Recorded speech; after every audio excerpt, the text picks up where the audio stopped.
Labadiena, mieli ir mielos mamos, bedramos, žiūrovai ir žiūrovės bei klausytojai. Šiandien nauja mūsų tinklalaidė ir tinklalaidės svetė yra Vaida Rimkūnė. Labas, Vaida. Labas, Austėja. Vaida daro labai daug visko savo gyvenime. Tai aš norėčiau, kad Vaida pati prisistatytų ir akcentuotų tai, ką labiausiai nori. Labiausiai noriu akcentuoti, kad esu mama. Turbūt todėl esu šitoje tinklalaidėje. Turiu 3 vaikus. Jie jau paauginti mano. Tokie paaugliai jau, ar ne? Vat 19 metų. Ar jau čia paaugliai, ar jau, kad sakom, kad suaugęs žmogus. Nes paauglystė dar. Paauglystė dar. Taip. Bet mūsų šeima jau yra suaugęs. Čia, kad žinotumėte. Kita dukra mano yra 17 metų, o sūnus yra 11 metų. Tai pirmiausia, turbūt tas svarbus mano vaidmuo ir susijusi veikla, kurią darau.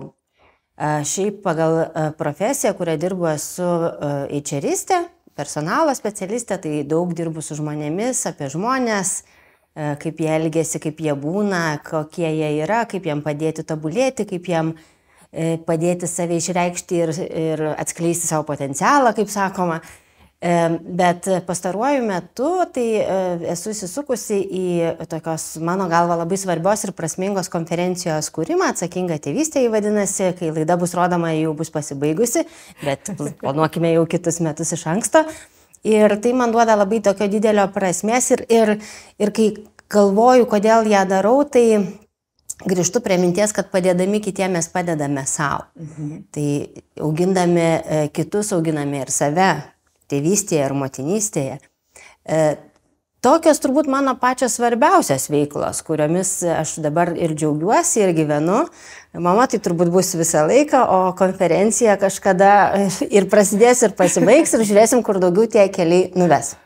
Tai aš noriu grįžti prie tos paauglystės, nes tiesiog kodėl žmogus jau turintis pasą ir oficialiai suaugusiu žmogumi laikomas, ar ne vis dar įvardinamas kaip paauglys. Dėl to, kad dabar pagal jau tas naujausius tyrimus ir naujausias įžvalgas mūsų kaktinė smegenų sritis subręsta maždaug 25.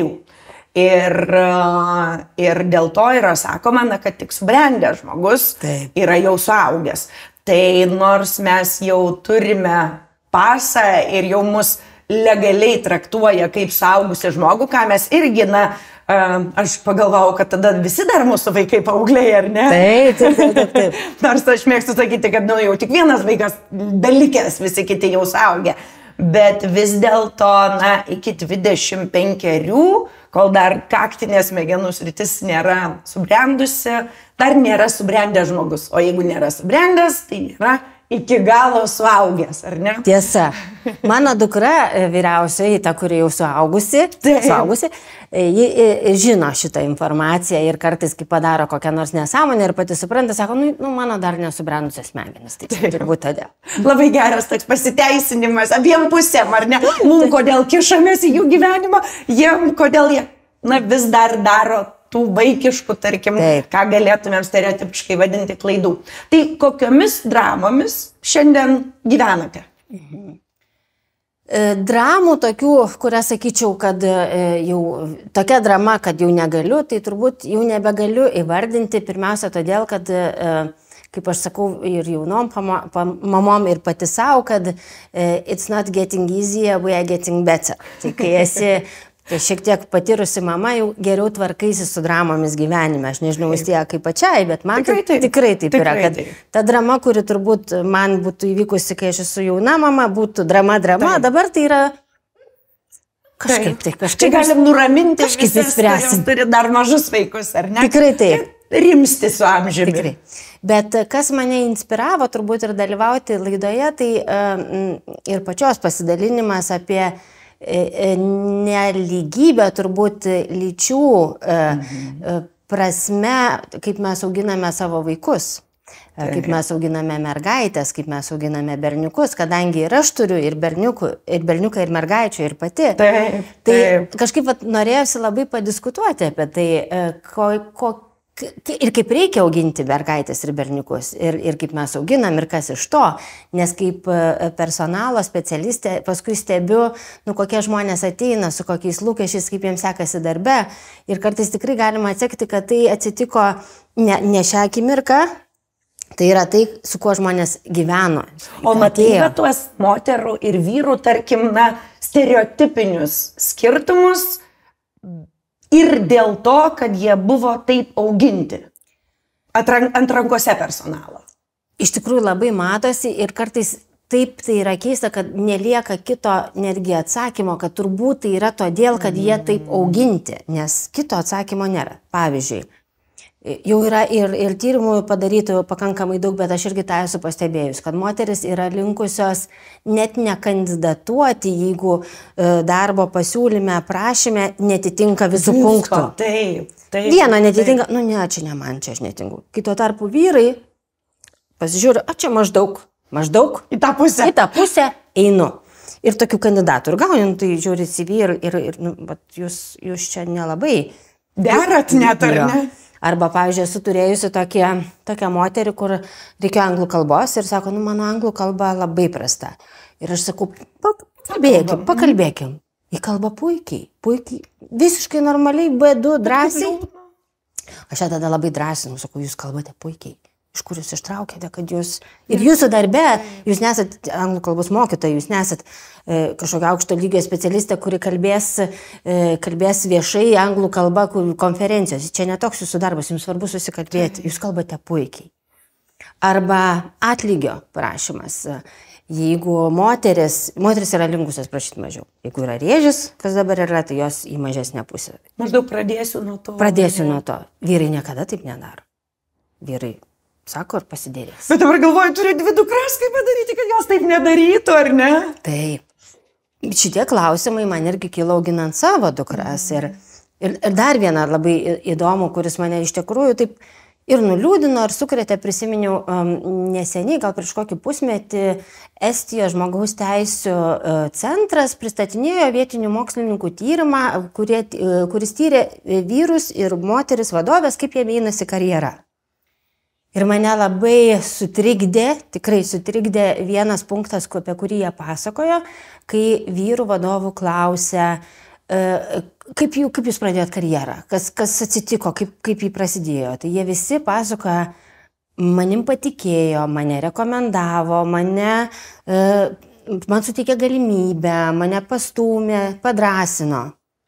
Ir tyrėjai atkreipė dėmesio, kad ne viena moteris vadovė nepapasako nieko panašaus. O ką jos sako? Jos sakė, aš labai mokiausi, aš dirbau, aš dariau tą ir tą, tada aš prasimušiu. Tarsi tas stiklinės lubas būtinai reikia pramušti. Labai liūdinantis iš tikrųjų atradimas mokslininkų. Tikrai. Ir galvoju, bet kodėl? Žinot, Amerikos rinkimai, kur labai kvalifikuota moteris pralaimėjo prieš nelabai kvalifikuotą vyrą. Aš irgi turėjau savo karjeroje tokį atranką darėm, kur buvo labai kvalifikuota moteris, dirbanti daug metų ir tikrai iš to, ką pasakoja, labai darbšti, labai disciplinuota, tokia rimtas žmogus. Ir ji galutinėme etape buvo kartu su vyru, kuris jis turėjo kitų savybių ir aš kaip personalistė visada stengiuosi žiūrėti į žmonės, ką jie moka, o ne ko jie nemoka. Ir vertinti pagal tai, ką jie moka. Tai jis irgi turėjo tikrai gerų savybių, bet mano galva, moteris tikrai buvo aukštesnės kvalifikacijos, bet ji neturėjo tokio privalumo, kur, tarkim, vyro hobis buvo susijęs su tuo, ką įmonė gamina. Tai toks visiškai softinis, ar ne? Ir vadovas pasirinko vyrą. Jis sako, man patinka nenušlipuoti deimantai. O prašau. Nebuvo geras pasirinkimas, kaip paskui pasirodė, bet man buvo irgi toksai, bet kaip? Kodėl? Ji daug geresnė šitoje vietoje. Tai bet aš tokių situacijų stebiu, labai ne vieną ir ne kitą, ir mane jos liūdina ir tikrai verčia galvoti, kaip mes auginame savo dukras, kad jos neturi.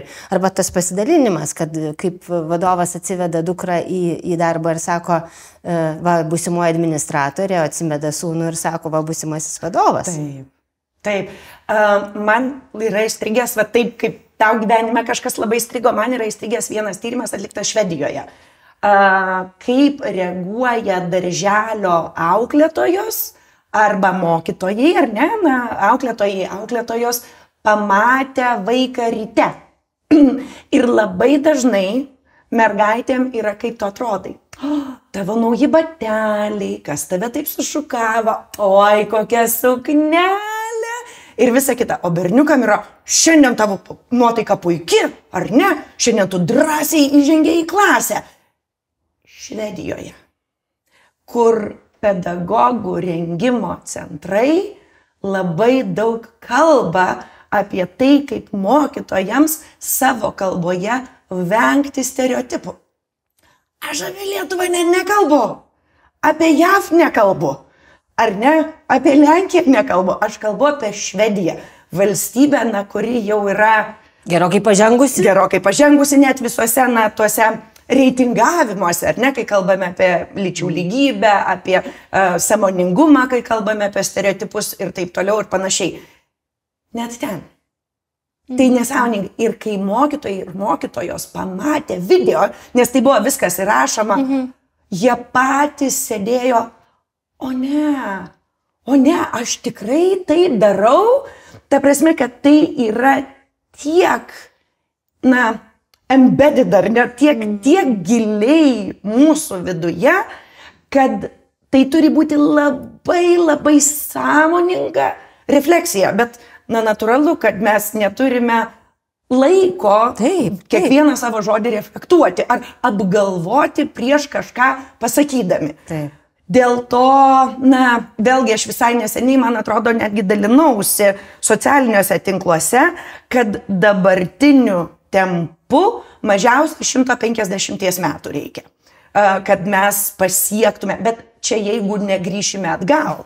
O tendencija pasaulyje, aš irgi su savo mokytojais dalinausi prieš keletą dienų, kokios knygos JAV jau yra uždraustos nuo paskutinių rinkimų.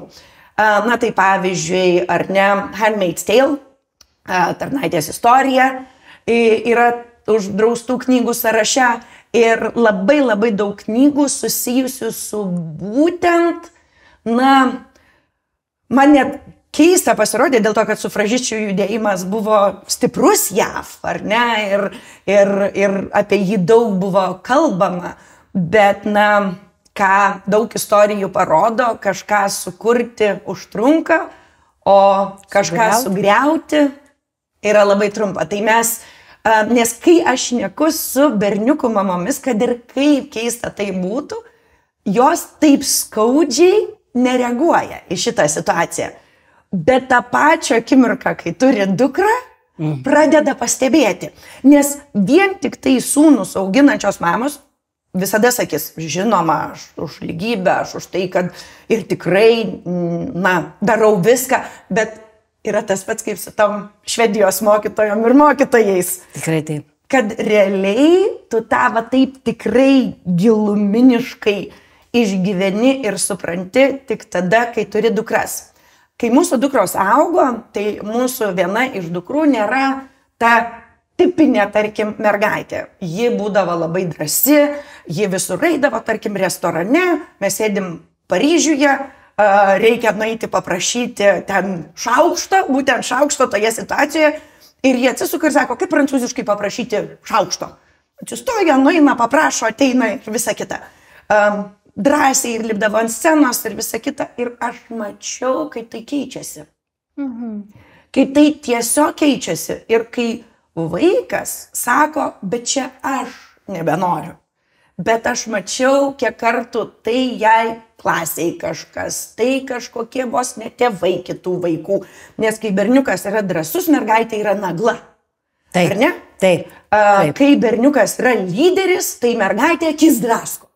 Ir taip yra labai dažnai, dėl to, kad toli nereikia eiti. Mano labai daug savybių yra tos, kur šiaip būčiau aš vyras, būtų labai, o čia tai jau lygis ir balsas tvirtas, ir stotas tvirtas, o šitai maždaug, Nagla boba šiaip jau. Tai man atrodo, kad labai yra svarbu. Ir kadangi aš pati tai labai gilinausi nuo pat pirmos dukros gimimo, tai jau 19 metų tikrai labai tame gyvenu ir labai už tai sergu. Nėra kito kelio, kaip visų pirma sąmoningai apie tai galvoti ir apie tai kalbėti. Ir jeigu kažką pamatome, aš pradėjau sekti ir visas noriu pakviesti ir visus šiaip pakviesti, nenutylėt. Ir taip, tu esi tada labai nepatogi ir labai nemaloni. Nes aš, pavyzdžiui, visada sakau, man nemalonu, kaip jūs, arba artimesniam žmogui, tu tai pasakei. Man nemalonu. Ne, bet aš čia nieko neturėjau omeny, nes, pavyzdžiui, visai neseniai mane vienas vyras taip apsikabino, o čia mes taip, sakau, žiūrėk, ačiū ne. Ne, taigi aš čia nieko tokio ir visą kitą. Bet aš sakau, bet aš tai tau taip nedaryčiau. Ir aš net matau, kaip per veidą perbėgo tas toks, maždaug, apie ką tu čia? Ką tu negali tiesiog nusišypsoti ir pasakyti, negaliu. Dėl to, kad aš nenoriu, kad mano dukrai būtų normalizuota, kad ji į prisilietimą, kurio ji nenori, reaguotų su šypsena. Lygiai taip pat aš savo dukras augindama, aš pati nebuvau labai tokia moteriška, švelni, tai ir mūsų dukros augo tokios truputį tomboys, tokia, nes tikrai ir sportų visokių bandė, ir po medžius karstėsi, ir kelnes nešiojo, ir tikrai rengėsi taip, kaip norėjo visą laiką, bet kai prasidėjo ta paauglystės ar prieš paauglystės etapas, kai jau, sakykime, mama turi pasidalinti išmintim, kaip bus ten toliau, ar ne? Buvau susiradusi tokį priesakų rinkinį, kuris man tikrai labai grojo tuo metu, kai dar nebuvo aktualus, bet kai jau aktualizavosi, aš jį žiūrėjau, nes ten buvo tokie parodymai, ką pasakyti reikia dukrai. Nesirenk provokuojančiai, nepriešginiauk, žinoma, nevaikščiok tamsoje viena, ten nepalik savo gėrimo niekada ir taip toliau. Ir kai jau atėjo tas laikas, kad kaip ir reikėtų apie tai kalbėti, mane taip suėmė toks, bet kodėl aš dabar turiu sakyti savo dukrai, kaip jai rengtis? Tegu jinai rengiasi, kaip jinai nori. Jinai rengiasi, kaip nori. Jinai praėjo visus etapus, kuriuos ir praeina merginos bręstančios. Jinai praėjo maišų etapą, kaip mano... Čia labai geras šitas etapas. Labai geras. Palapinėm vadinau. Aš maišų, o kita dukra tai senų vyrų drabužių etapą praėjo, nes tiesiog tada praėjo kitą etapą, kur jau tas kūnas jau buvo priimtas ir jau norisi tada jį parodyti. Ir man atrodo, kad taip normalu, taip žmogus auga. Ir kodėl aš dabar sakyti, nesirenk provokuoti. Ir turbūt reikia kažkaip tai, pakreipti, nukreipti ir pasakyti, žinai, jeigu tu taip apsirengsi, tu gali būti neteisingai suprasta ir kažkaip vertinta. Aš noriu, bet į šitą atkreipti dėmesį. Aš buvau vienose mokymuose, JAV buvo tie mokymai prieš keletą metų ir buvo būtent apie tai, kad kodėl ji gali būti netaip suprasta. Ar ne, bet būtent šitas pavyzdys ir buvo duotas, kad taip, žinoma, mes turbūt visi ir visos savo dukroms tą pasakom. Taip. Ar ne? Nes labai yra elementaru. Pradėkim vien nuo to, kodėl moteris atsidūrusi kambaryje, kuriame yra daug vyrų, dažniausiai pasijaučia nejaukiai, o vyras atsidūręs kambaryje, kur yra daug moterų, kaip sakant, it's yet to come, kad nepatogiai pasijustų, ar ne? Dažniausiai tai pasijaučia, geras, ar ne?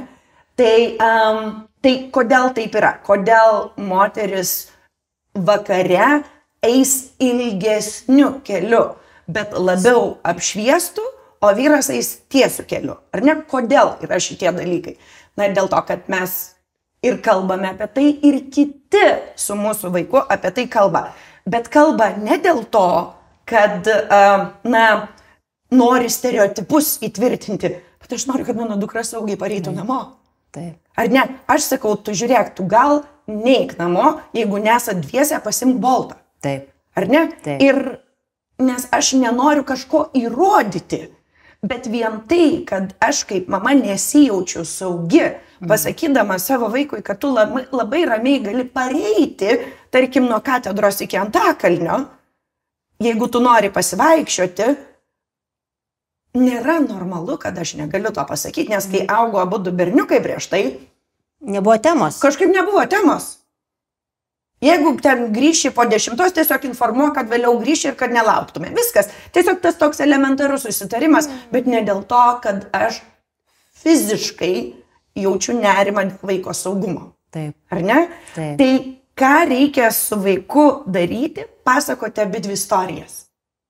Ir man nepaprastai patiko, kad žiūrėk, mes gyvename pasaulyje, kuris vis dar nėra saugus ir draugiškas moteriai.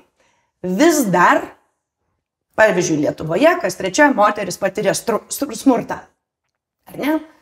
Tai nėra teisinga. Taip neturėtų Taip neturi būti. Taip. Kadangi taip yra, aš noriu, kad tu grįžtum su Boltu. Mhm. Ir aš noriu, ne bet, o ir aš noriu, kad tu ir toliau už tai kovotum. Na, tą tokį ir apsaugojimą, ir įgalinimą kovoti tuo pačiu metu. Kad visą laiką nesako, nes tada, kai mes, nes ta lektorė labai gražiai pasakė, sako, jūs įsiklausykit, mes niekada nešnekam apie vaiką dėl vaiko. Mhm. Mes šnekam apie vaiką dėl plėšrūnų, kurie tyko to vaiko. Taip. Ir tada dėl kito mes pradedam riboti savo vaiką. Kodėl mes turime pasakyti, kad nepadėjo gėrimą? Mhm. Kodėl tai yra mano vaiko atsakomybė? Ir kodėl, pavyzdžiui, net teismuose sako, betgi žinojai, kad nereikėjo padėti gėrimą. Arba tai kodėl tu ėjai? Palauk. Čia ne apie mane. Aš ėjau. Mane užpuolė. Taip. Ir kalbėkime apie tą, kuris užpuolė. Tai net turi teisės sistema, socialinė sistema, pati visuomenė keisti ir nuolat atkreipti dėmesį. Pavyzdžiui, mano kolegos tai jau net juokiasi, nes aš turiu tokį terminą baltas vyras virš 40. Taip, ir pusiau juokais, pusiau viską, bet tai yra dalykas ir man atrodo, kad mus kartais išgąsdina, nes pavyzdžiui, aš tiek esu sulaukusi labai šlykščių komentarų už tai, ką dabar pasakiau. Ar ne, tokių, tai aišku, kad taip sako, nes taip atrodo, tai aišku, kad taip sako, nes yra tokia, tai aišku, kad taip sako, nes jai ten XY ar... Kas nors. Taip. Priežasčių visada bus. Priežasčių visada yra. Ir visada aš kalta. Nes maždaug, jeigu jau aš būčiau normali moteris, kažkieno įsivaizdavimu, tai aš niekada taip nesakyčiau. Taip. Man tai niekada nebūtų problema. Tai bet auklėjant dukras, man tai ir buvo pats didžiausias turbūt iššūkis, kaip rasti tą balansą, kad viena vertus jos išaugtų tvirtos, pasitikinčios savimi, nebijančios pasakyti savo nuomonę, galinčios ją apginti, nebijančios būti nepatogiomis. Taip. Ir susilaukti kažkokios reakcijos į tai, bet kartu, aš irgi truputį bijojau tokio radikalėjimo, kad tada jau nekenti visų vyrų, tada jau visi jie vienodi, kas irgi nėra tiesa. Taip. Tai bet man buvo toks tikrai labai didelis galvosūkis, kaip dabar padaryti, kad nei viena, nei kita pusė. Užduosiu kitą klausimą. Kiek pažįsti radikalių? Asmeniškai ne vienos. Būtent. Kiek žinai Lietuvoje radikalių, kurios taip sakytų, kad visi vyrai tokie, ten visi blogis ir taip toliau ir panašiai. Bet būtent taip, ne su niuansais. Taip. Būtent taip. Teisingai, tai labai teisinga pastaba. Turbūt ne vienos, su niuansais taip, bet tiesiog yra pora žinomų moterų, kurios yra tokios aštriau pasisakančios tam tikrais klausimais, štai kaip atsargiai kalbu, bet jo, visiškai gera pastaba, nepažįstu. Nes nėra. Nes nėra. Dėl to, kad mes labai jautriai reaguojame, kai moteris pasako kažką griežčiau. Taip. Nes tada maždaug, radikalė. Taip. Ne aš galėčiau vardinti vyrų ir gan nemažai Lietuvoje, kurie yra radikalai. Ir mes sakom, nesureikšminkim. Ar ne? Viskas su juo šiaip iš esmės yra ok. Aš norėčiau, kad mes dažniau apie moteris sakytumėm, kad nesureikšminkim. Šiaip su jie viskas yra ok. Nes iš tiesų su jom viskas yra ok. Jeigu jos turi keletą pasisakymų, ar kartais pasisakė. Galbūt, pavyzdžiui, nepamirškim, galbūt jom buvo ir sunki diena. Nes... Oi, bet tai kodėl jūs tokia emocionali ir atsinešat savo asmeninės problemas į viešą? O tai vyrai, kurie radikalai, tai jau nėra emocionalūs. Čia jau jų rimta, ar ne? Tai ta prasme, mes labai turime būtent į tai kreipti. Ir tą irgi dukrai sakyti. Ir galų gale, net jeigu ji ir taip manys. Tai bus pirmoji Lietuvoje, kurią jūs pažįstas. Tikrai taip. Ir aš žinau, kad jai tikrai yra irgi niša. Ir ta prasme, nes būtų pirmoji ir vienintelė, nes nei aš tokios nepažįstu, nei jūs. O mes dar ir net bendraujam. Taip. Ir stebim šitą lauką. Ir abi, nei aš, nei tu nežinom. Nežinom, tas yra tiesa.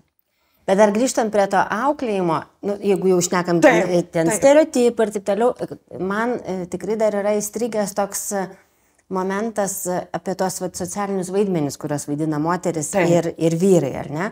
Ir aš prisimenu, mano visada buvo tikslas, kad mano dukros galėtų savim pasirūpinti, mokėtų savim pasirūpinti, mokėtų valgyti, pasigaminti, įsiskalbti save, apsižiūrėti ir taip toliau. Ir aš gavau tokį klausimą, tik nepamenu, iš kurios dukros. Mama, kodėl tu mus mokai moteriškų darbų? Mane žiauriai sutrikdė tas, tikrai aš turėjau daug pagalvojimo, kodėl čia yra moteriški darbai, kodėl jos taip mano, ar čia iš tikrųjų yra, ar aš mokau tik moteriškų darbų. Žodžiu, buvo didelis laukas klausimų, kurį iškilo dėl to, kad nekalto. Ir atėjau ten, kad mes pasikalbėjom, kad tai nėra moteriški darbai, tai yra tiesiog žmogaus gebėjimas savimi pasirūpinti, kai nėra kas tavim pasirūpina. Tu turi tikrai mokėti įsivirti valgyti, tu turi mokėti įsiskalbti, tu turi mokėti susitvarkyti savo aplinką, nes tiesiog tai turi mokėti kiekvienas žmogus. Bet kartu aš jau turėjau sūnų, jis aišku buvo mažesnis, man tai buvo tokia užsidėtas šauktukas, kad aš savo sūnų lygiai taip pat turėsiu mokyti ir gaminti valgyti, ir skalbti, ir pasikloti lovą. Ir nežinau, ar be tos pastabos man natūraliai tai būtų ir atėję. Aš siūlyčiau tai vadinti savipagalbos įgūdžiais. Arba gyvenimo įgūdžiais. Arba gyvenimo įgūdžiais. Aš sakiau life skills. Taip, tai yra būtent taip, čia yra būtent tas gyvenimo įgūdžių programa, ar ne? Taip. Man buvo truputėlį lengviau dėl to, kad buvo mūsų pirmieji sūnūs. Taip. O kadangi, mano visada buvo tokia pozicija, kad kad turbūt labiausiai aš gyvenime mirčiau iš gėdos, tai jeigu jis galvotų, kad jam turi žmona pagaminti vakarienę. Ta prasme, jau čia man būtų toks, kur aš, jau čia kur galvočiau, kad jau čia sufeilinau. Jau čia kaip mama sufeilinau, ar ne? Tai dėl to mano buvo nuo pat pradžių, kad labai gamink, skalbk, tvarkykis, visa kita. Mano vaikai dar dabar prisimena, ir ypatingai per pandemiją, nes mes darydavom tvarko šeštadienius. Ir nes visą savaitę visi užsisukę, visi mokomės viską ir tik tai vakare apsitvarkom. O šeštadienį aš darydavau taip, kad aš atsibusdavau pirmą, nes aš sportuodavau, atsibusdavau ryte, tada apeidavau namus ir surašydavau visus darbus, kurie turi būti padaryti. Ten išplauti sanitariniai mazgai, išplautos grindys ir viskas absoliučiai. Išveisti namai turi būti. Ir tvarka buvo tokia, tarkim, jeigu 12 darbų, tai visiems po 4, kas pirmas atsikelia, pirmas renkasi, kas paskutinis, jau viskas, kas liko, ar ne? Tai mūsų vaikai kažkada dar visai neseniai prisiminė, kaip, ir žiauriai nenori anksti keltis, bet ir žiauriai nenori su likučiu likti. Tai taip visi bandydavo žiūrėti, kad dar galėtų pasirinkti ir visa kita. Bet esmė buvo ta, kad, absoliučiai visą laiką. Ir aš labai gerai prisimenu, kai mes kažkur su vyru turėjom reikalų, nes mes paprastai, tai nereiškia, kad tik vaikai gaudavo darbus, mes visi, absoliučiai visi pasidalindavom visus darbus.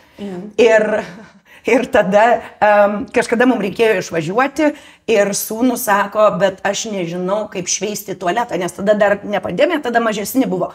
Ir aš sakau, žiūrėk, figure it out. Yra YouTube, yra Baba, kuriai gali paskambinti, yra bočius, kuriam gali paskambinti. Ta prasme, skambink, ieškok, žiūrėk, grįšiu, papasakosi, kaip tau sekėsi. Nes kažkodėl, dukrai labai dažnai mes galvojam, taigi, kad tu nežinai. Tai kas čia dabar, tai kur tu po kokiu tu akmeniu gyvenai, ar ne? O jau sūnai maždaug, oi čia jau visi supulsim, nes jis koks čia nuostabus, kažką darys, ar ne? Bet čia yra ir mamų, moterų retorika. Na, pavyzdžiui, pradedant nuo to, kad mano vyras man padeda. Taip. Ką reiškia padeda? Jis yra savanoris, kuris ateina padėti tau susitvarkyti tavo namus. Ir dėl to, kad jisai yra savanoris ir daro tai iš kilnios širdies, tu esi jam labai dėkinga ir sakai, kad padeda. Mano akimis, o tu padedi jam? Ar ne? Nes abudu dirbat. Šitas yra tikrai labai geras klausimas ir auklėjime irgi aš labai stengiausi šitą pabrėžti ir atkreipti dėmesį ir aš sakau, kaip sugedusi plokštelė tokia, mes visi gyvenam šituose namuose, mes visi juos apjaukę, mes visi turime juos sutvarkyti. Ir nėra tokio, kad moteriški darbai ir vyriški darbai, bet iš tiesų tai yra labai didelė dar pagalba arba, nežinau, vaikai, labai daug sakoma, kad vaikai neklauso, ką jūs sakot, jie klauso, ką jūs darot. Tai jeigu šeimoje tikrai tėtis padeda mamai, tai tikėtina, kad vaikai ir berniukai ir mergaitės ir augs tokiu pavyzdžiu, kad tėtis padeda mamai. Savanoriškai. Taip, tikrai padeda. Duokim jam savanorio medalį. Visiškai. Bet jeigu ir tėtis gamina, ir mama gamina, ir tėtis skalbia, ir mama skalbia, turbūt, tada tas auga vaikas su kitokiu supratimu, kas yra ta namų ruoša, ar ne? Ir aš girdžiu labai ir iš savo aplinkos, ir mano dukros lygiai taip pat dėl namų ruošos ir zyzia, ir sako, kodėl aš vakar indus suploviau. Taip, ir šiandien irgi reikia juos suplauti. Bet ir mamos irgi, kaip jiems sakyti, ir tikrai kartais to zyzimo taip nebenori, kad aš greičiau pati padarysiu. Ar ne? Visiškai natūralus, žmogiškas ar nenoras. Bet iš tiesų, aš manau, kad čia yra truputį meškos paslauga vaikui, pradedant nuo to, kad tie patys life skills, kur mes, aš irgi turėjau tokį, kad aš sufeilinčiau kaip mama, jeigu mano suaugęs vaikas nemokėtų įsivilti ten ryžių ar kiaušinių, aš sakyčiau, kažkur jau čia visiškai tenais. Bet kur link aš lenkiu ir ką noriu pasakyti, ir pamečiau ką tik mintį, ką norėjau pasakyti. Bet grįžtant prie to auklėjimo vis tiek, kad mes labai dažnai atrodo, kad verčiam to savo vaikelius kažką daryti. Kažkaip čia, ir persisėkim, kai iš tikrųjų aš labai domėjausi apie tą paauglių nepasitikėjimą savim ir savivertės nukritimą ir taip toliau. Ir kaip ją pakelti. Ir ten ir daug skaičiau, ir žiūrėjau ten visokių ir laidų, ir podcastų. Ir numeris vienas dalykas, kuris padeda paaugliam turėti aukštą savivertę ir pasitikėjimą savim, tai yra tai, kad jie geba padaryti dalykus. Kad jie moka gaminti, kad jie moka nueiti parduotuvę. Taip, kad jie yra, aš padariau. Ir čia toks paradoksas, kad mes saugom to savo vaikus nuo tų vaikų, namų ruošos ar ne ir taip toliau, bet kartu tai yra labai lengvai pasiekiamas įrankis jų savivertį ir pasitikėjimui savim. Nereikia saugoti vaikų nuo gyvenimo. Kaip tik jie turi tuos dalykus daryti, nes vėlgi net matydamas tvarkingą savo kambarį, jis jau jaus pasitenkinimą, jam gaminsis laimės hormonas, jo savivertė auks, nes aš tai padariau, va šitas kambarys kvepiantis ir blizgantis yra, nes aš tai padariau. Nors čia turbūt yra, ką ir psichologai pataria paauglystėje, kad jeigu jau tas, mano vaikų kambarys tikrai savo vienu momentu tikrai buvo kiaulidė, aš ten ėjau ir sakiau, ir žinokit, nebuvo turbūt mamos ir istorijoje ir šeimos, kuri neperėjo per šitą etapą, tiesiog taip yra. Reikia tą priimti, bet ir nereikia turbūt dėl to kariauti, nes tai yra vienas iš tų klausimų, kuriuos aš turiu labai gerą patarimą, kaip mamai dėl to nesijaudinti ar tėčiui. Uždaryt duris. Taip, labai geras patarimas. Aš turiu dar kitą irgi patarimą labai gerą. Prikasti liežuvį. Nes aš užeidavau ir, pavyzdžiui, kartais net neįdavau į vidų, nes aš iš tiesų turiu pripažinti, būna vaikų, kurie fantastiškai susitvarko. Mes turim vieną vaiką, 25% tikimybė mūsų šeimoje akivaizdžiai buvo, kuri nuo pat gimimo buvo, tiesiog, aš nemoku apsakyti. Net šeimos nariai sakydavo pas tave sterilu kaip ligoninės operaciniai. Ar ne, bet tiesiog pas ją buvo taip. Bet tada turėjau kitą vaiką, kur atidarau ir galvoju, neįsiu į vidų, nes galiu nusisuk galvą. Ir tada sakau, tu planuoji susitvarkyti? Dabar ne. Gerai, pašnekam, uždarau duris ir viskas. Taip. Mano sveikata išsaugota, jos sveikata išsaugota. Santykiai išsaugoti. Taip, bet tik noriu pasakyti, dabar, kadangi jau yra studentė, prieš keletą dienų kalbamės ir sako, žinai, kadangi aš valgau ant sofos, tai ir leidžiu draugam valgyti ant sofos, tai jau čia buvo labai blogai. Ir rodo man, kaip visi sofos uždangalai užmerkti. Sako, aš viską išsiaiškinau, ką reikia daryti, kas išims dėmes, viską užmerkusi, viską tvarkosi. Esmė yra ta, kai turi jau savo erdvę, kurią pats turi rūpintis, tai ateina, tu pradedi tuo rūpintis, tau pradeda rūpėti, bet tada tu tuo pradedi didžiuotis ir rodyti mamai, kad žiūrėk, ką aš dabar darau. Taip. Šaunuolė. Taip, tai va toks, kur man buvo toks, aš taip padėjau ragelį ir taip, yes, tai buvo tiesa, viskas veikia. Ta prasme, iš tiesų, mokslas, tyrimai, nėra šiaip blevizgėlės. Veikia. Ir taip, sako, bet mano vaikui tai neveikia. Visada yra uodegėlių. Ir visada yra išimčių. Ir galiausiai kartais mes neturime kantrybės tėvystėje ir ypač su pirmais vaikais, nes atrodo, niekada tas nesibaigs, tai visada bus šitaip ir šitaip. Su kitais vaikais jau matom, kad yra truputį kitaip ir tai tiesiog palengvina tą motinystę, nes tu žinai, kad tai pasibaigs, ne visada tai bus ir kad tai yra etapas ir taip toliau. Tai turbūt mums reikia visiems išlaukti, turėti tos kantrybės ir išminties, išlaukti tų dalykų, kurie tikrai ateis ir pasitikėti ir savim, ir savo auklėjimu, ir savo vaikais. Aš kadangi mes dabar šnekėjom daug apie mergaitės, norėčiau pakalbėti apie berniukus. Pakalbėkime. Ar ne? Tai visų pirma, aišku, ką ir labai noriu rekomenduoti, jeigu dar nematei, tai yra tas serialas Adolescence, paauglystė, ar ne, kuris yra, ar matei jau? Taip. Matei, ar ne?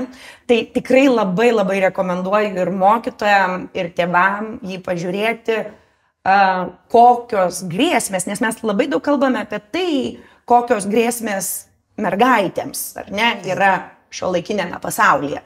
Bet iš tiesų ne mažesnės grėsmės, kurios po to tampa grėsmėmis ir mergaitėms, yra berniukų gyvenime dėl to, kad jie yra užspaudžiami, laužomi, negali būti savimi.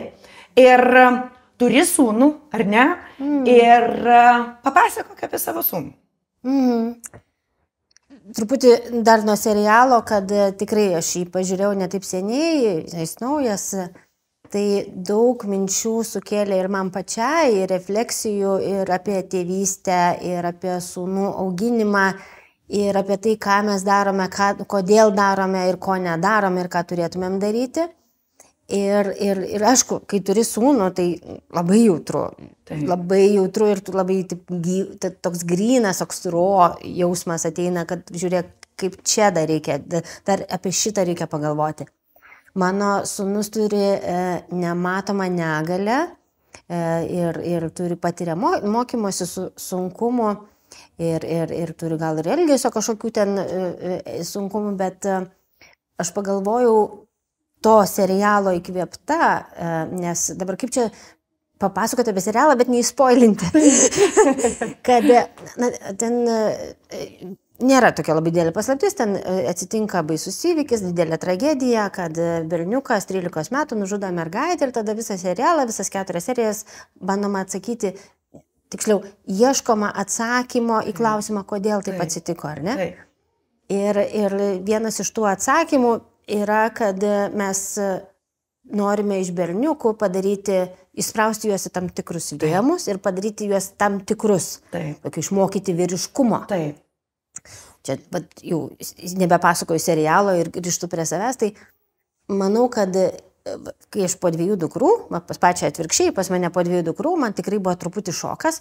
Aha, berniukas, tai ką čia dabar reikės su juo daryti, kažką kitaip reikės daryti, kažkaip, kur, kas, kaip dabar tą berniuką auklėti. Ir aš prisipirkau, aišku, knygų, kaip auginti sūnų 21 amžiui, stiprių motinų, stiprių. Pradėjau skaityti ir ten ieškoti tų atsakymų, nes tokio daug nerimo, ką čia reikės daryti. Ir mane tos knygos, tiesą pasakius, nuvylė, nes jas skaitydama aš kažkaip tai nugalvoju, bet tai visiems vaikams tinka ten klausykite, ką jisai sako, ten ar tą berniukai verkia ar neverkia. Tai mergaitėm lygiai tas pats, man atrodė, kad taip pat mes auklėjame ir dukras. Ir tie patys dėsniai, tie patys principai galioja ir kažkaip neradau to atsakymo, kaip tą berniuką auklėti kitaip. Reikia gelbti mergaitės, bet reikia gelbti ir berniukus ir visus žmonės, ar ne? Reikia būti mandagiam, bet reikia būti mandagiam su visais, ar ne? Nėra tokio, kad būtinai su kažkokia lytim. Tai kalbant apie mano sūnų, kad man net kilo tokia mintis, kad tam tikra prasme jam pasisekė, nes mes jam leidžiam būti, kaip jam būnasi. Pavyzdžiui, ten seriale tokia yra vieta, kad jisai piešia, taip save išreiškia, bet paskui tėtis sugalvoja, kad reikia man up ir į futbolą užrašyti. Tai mes savo sūnui leidžiam būti, kaip jam būnasi. Jisai piešia, jisai tikrai turi tokią gerą ekspresiją, tarkim, toks pavyzdys, mes visi gyvenam karo nuojautomis ir pokalbiais ir taip toliau, ir tas vaikas ir augo Ukrainos kare. Taip ar ne? Ir jis labai daug piešia karo ir tankų ir šautuvų ir taip toliau. Ir aš iš pradžių labai jaudinausi, aš nenoriu, kad mano vaikas pieštų karą. Bet po to aš supratau, kad jis išveikia, ką jis jaučia, nes jis juk neauga vakume, jis girdi žinias, jis neslepia, o tik nebijo parodyti. Ir jis turi savo išraišką, jis turi, kaip jam apie tai galvoti, kalbėti, taip ar ne? Ir tada kažkaip, kai taip supratau, taip labai nusiramu, tegu piešia tas vaikas tą karą, tegu kariauja, nes ten ir Ukraina laimi, ir ten, žodžiu, ir Lietuva apginta. Kad tiesiai jausi, ar ne, visiems kam reikia. Fun fact, čia, kai karas prasidėjo, labai vaikas rūpinosi, tai mes piešė piešinį apie Ukrainos pergalę ir mes nusintėm į Ukrainos prezidentūrą. Va, kaip gražu. Taip. Labai jaudinas, kad neatrašė prezidentas, bet kažkaip pakalbėjom, kad jis dabar ganėtinai užsiėmęs, tai gal kaip po karo, kai baigsis, taip pat tada. Bet kuriuo atveju svarbu.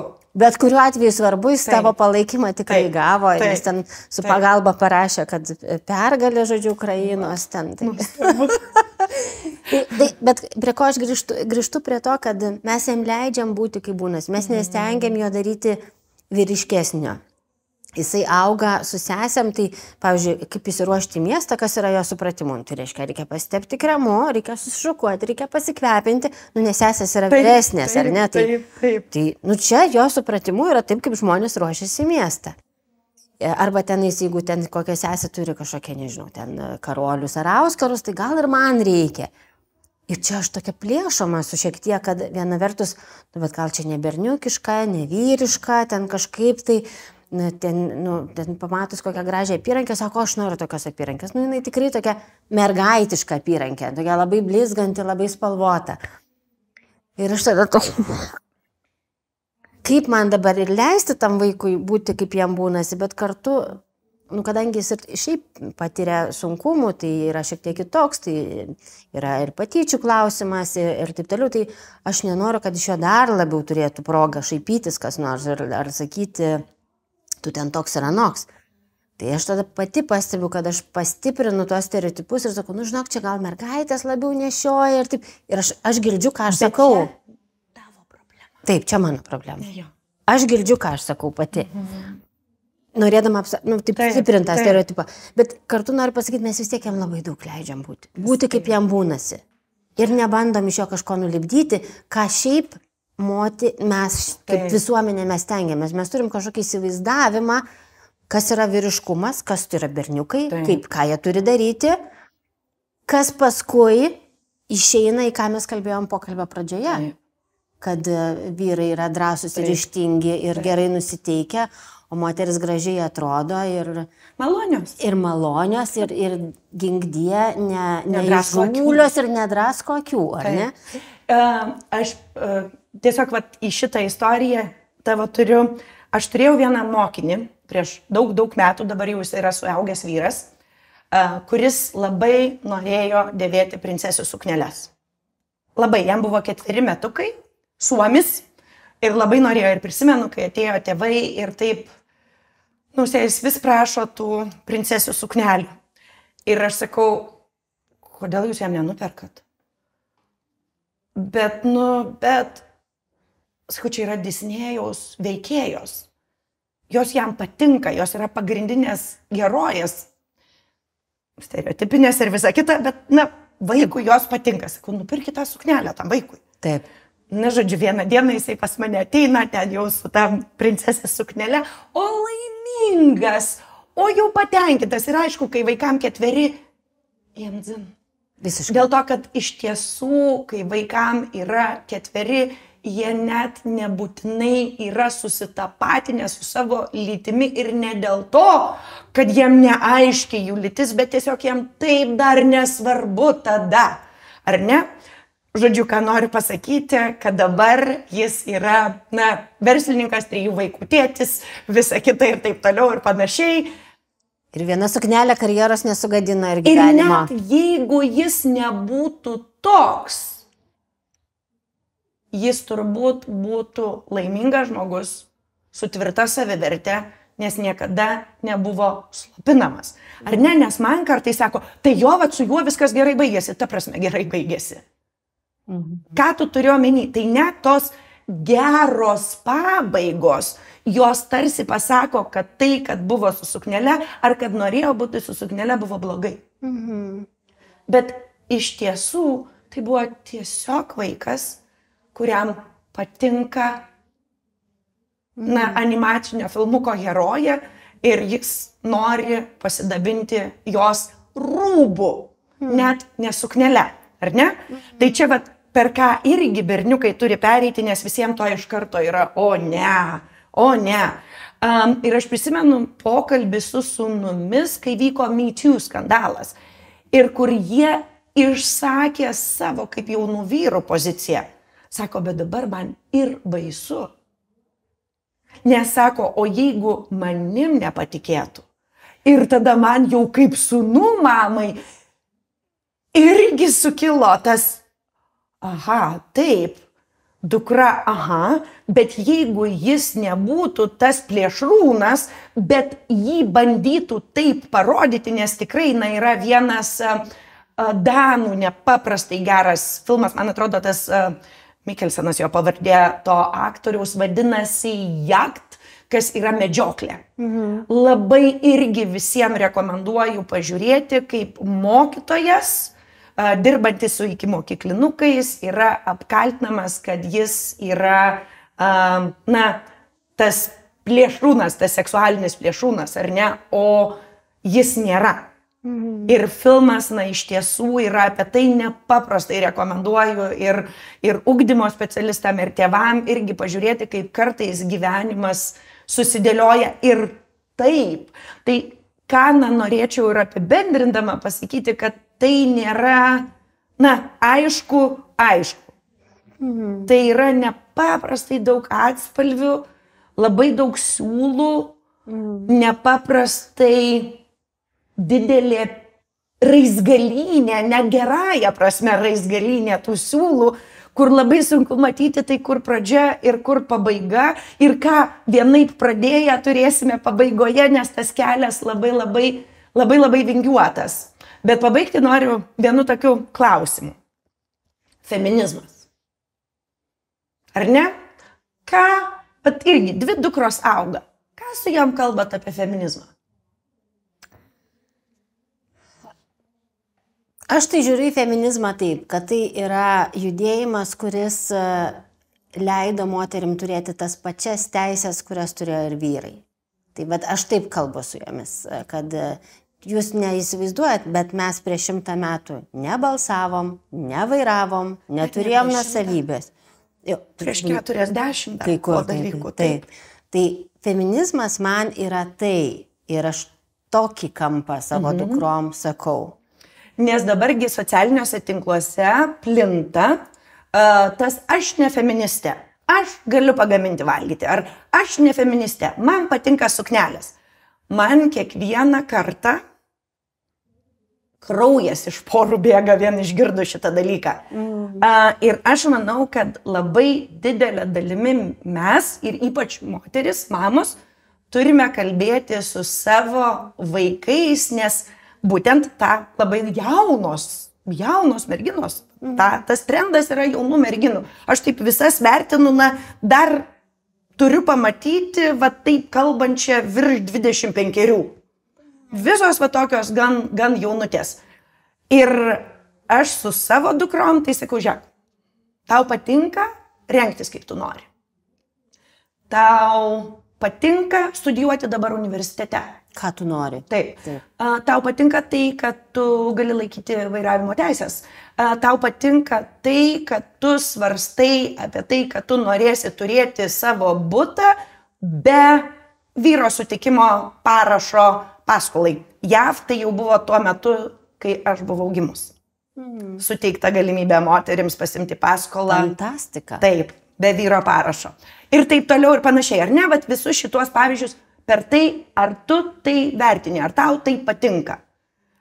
Nes iš esmės ta mergina, kuri yra tame video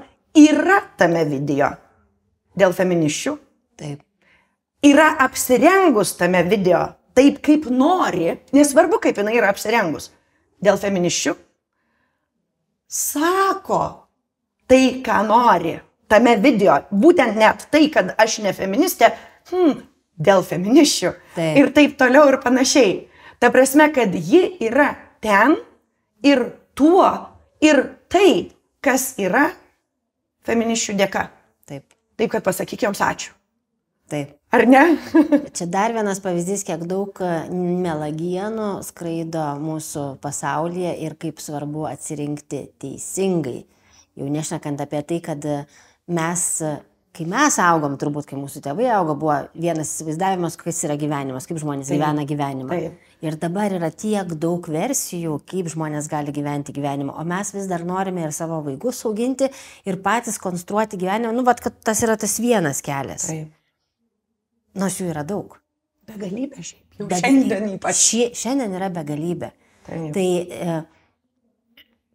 man žavi ta begalybė, tikrai, kaip sakant, ir už tokią Lietuvą, ir už tokį pasaulį kovojam, bet kartu tai išsigimsta į tokius melagienų judėjimus, kurie labai kenkia ir mūsų vaikam, ir visuomenė, ir visiems. Taip. Ir žiūrėkit, kaip nueinam į tokius tikrai nesąmonės. Į polarizaciją ir radikalizavimą būtent mes per tokius dalykus nueiname, o ne tai, kad pasaulyje yra daug polarizacijos ir radikalų. Taip. Bet tiesiog leisdami tokiem dalykam vešėti ir jų nestabdydami, nekalbėdami apie juos, neatkreipdami dėmesį ir nebūdami nepatogus.